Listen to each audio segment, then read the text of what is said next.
Good morning, Auroville. This is Abhijit with you again, and today I'm on my third episode of exploring education in arts, animation, and filmmaking. In my first episode, I explored arts. In my second episode, I explored animation, and today, in the third episode, I'm exploring filmmaking. But to explore filmmaking, first we have to get a little bit of an idea about the history of filmmaking.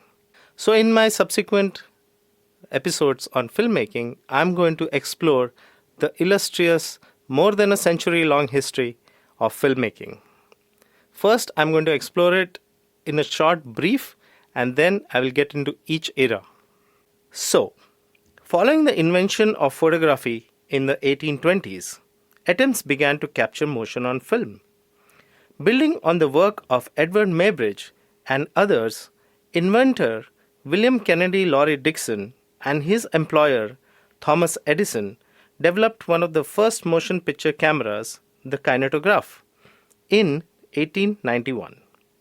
4 years later, the brothers Auguste and Louis Lumiere invented a camera and projector, and motion picture technology soon spread from the US, France, and Britain to other countries. While early movies were often no more than animated photographs, filmmakers at the end of the 20th century began to introduce narratives into their work. Especially notable was French director Georges Méliès, who combined illusion, comic burlesque, and pantomime in fantasy productions, including A Trip to the Moon in 1902. In the US, the film industry grew particularly quickly, and Hollywood eventually became its center, home to numerous studios.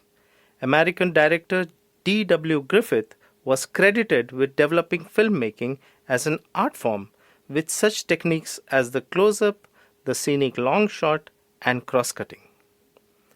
Until the late 1920s, films were silent, but at that point, a conversion to sound began, especially after the success of the musical The Jazz Singer in the year 1927. This, as well as the later widespread adaptation of Technicolor, launched a new era in cinema, and large-scale, often extravagant productions became popular. Following World War II, new genres developed, with a particular focus on realism, and movies faced competition from the emerging television industry. In the ensuing years, film continued to evolve, and as the end of the 20th century approached, blockbusters, special effects driven fare became common, especially in the US. In addition, new technology led to advancements in animated movies, which became hugely popular. The introduction of streaming services in the early 21st century also affected the industry, notably by lessening the reliance on theaters. So that was a brief history of the century-long era of filmmaking. Now I will get into the long history and cover each era separately, starting with the early years from 1830 to 1910. And that brings us to the origins. The illusion of films is based on the optical phenomena known as persistence of vision and the phi phenomenon. The first of these causes the brain to retain images cast upon the retina of the eye for a fraction of a second beyond their disappearance from the field of sight, while the latter creates apparent movement between images when they succeed one another rapidly. Together, these phenomena permit the succession of still frames on a film strip to represent continuous movement when projected at the proper speed.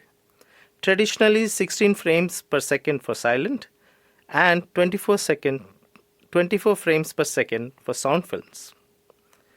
Before the invention of photography, a variety of optical toys exploited this effect by mounting successive phase drawings of things in motion on the face of a twirling disc, known as the phenakistoscope, copywritten in 1832, or inside a rotating drum known as the zeotrope, copywritten in 1834.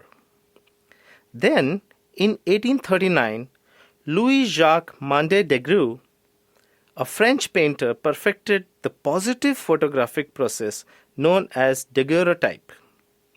And that same year, the English scientist William Henry Fox Talbot successfully demonstrated a negative photographic process that theoretically allowed unlimited positive prints to be produced for each negative. As photography was innovated and refined over the next few decades, it became possible to replace the face drawings in the early optical toys and devices with individually posed face photographs, a practice that was widely and popularly carried out. There would be no true motion pictures, however, until live action could be photographed spontaneously and simultaneously. This required a reduction in exposure time from the hour or so necessary for the pioneering photographic processes to the 100th and ultimately 1000th of a second achieved in 1870. It also required the development of technology of series photography by the British-American photographer Edward Muybridge between 1872 and 1877. This is where the history of animation and filmmaking overlap. During that time, Muybridge was employed by Governor Leland Stanford of California, a zealous racehorse breeder, to prove that at some point in its gallop, a running horse lifts all four hooves off the ground at once. Conventions of the 19th century illustrations suggested otherwise, and the movement itself occurred too rapidly for perception by the naked eye. So, Muybridge experimented with multiple cameras to take successive photographs of the horse's motion. Finally, in 1877, he set up a battery of 12 cameras along a Sacramento race course with wires stretched across the track to operate their shutters. As a horse strode down the track, its hooves stripped each shutter individually to expose a successive photograph of the gallop, confirming Stanford's belief. When Muybridge later mounted these images on a rotating disc and projected them on a screen through a magic lantern, they produced a moving picture of the horse at full gallop as it had actually occurred in life. French physiologist Etienne Jules Marie took the first series photographs with a single instrument in 1882. Once again, the impetus was the analysis of motion too rapid for perception by the human eye. Murray invented the chronophotographic gun, a camera shaped like a rifle that recorded 12 successive photographs per second in order to study the movement of birds in flight. These images were imprinted on a rotating glass plate, later paper roll film, and Murray subsequently attempted to project them. Like Muybridge, however, Murray was interested in deconstructive movement rather than synthesizing it, and he did not carry his experiments much beyond the realm of high-speed or instantaneous series photography. Muybridge and Murray, in fact, conducted their work in the spirit of scientific inquiry. They both extended and elaborated existing technologies in order to probe and analyze events that occurred beyond the threshold of human perception. Those who came after would return their discoveries to the realm of normal human vision and exploit them for profit. In 1887, in Newark, New Jersey, an Episcopalian minister named Hannibal Goodwin developed the idea of using celluloid as the base of photographic emulsions.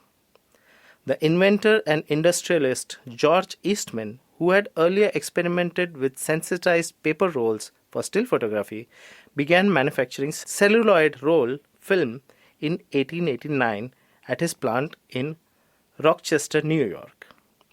This event was crucial to the development of cinematography, since photography such as Murray's chronophotography could employ glass plates or paper strip film because it recorded events of short duration in a relatively small number of images.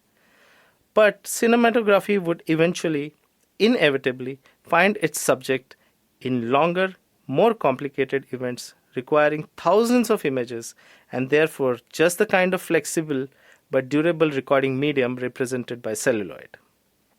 It remained for someone to combine the principles of embodied in the apparatus of Maybridge and Murray with celluloid strip film to arrive at a viable motion picture camera.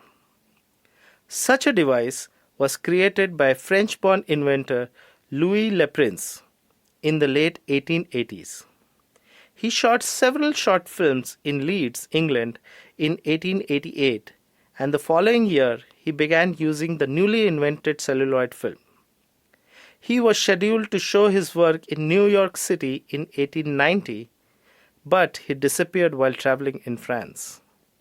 The exhibition never occurred, and Le Prince's contribution to cinema remained little known for decades.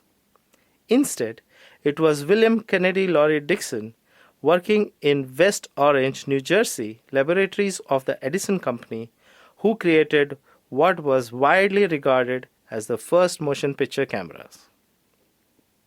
And that brings us to the end of this episode. In the next episode on filmmaking, I will be exploring Edison and the Lumiere brothers. Thank you for listening and have a great day. This is Auroville Radio, voices from the city of dawn.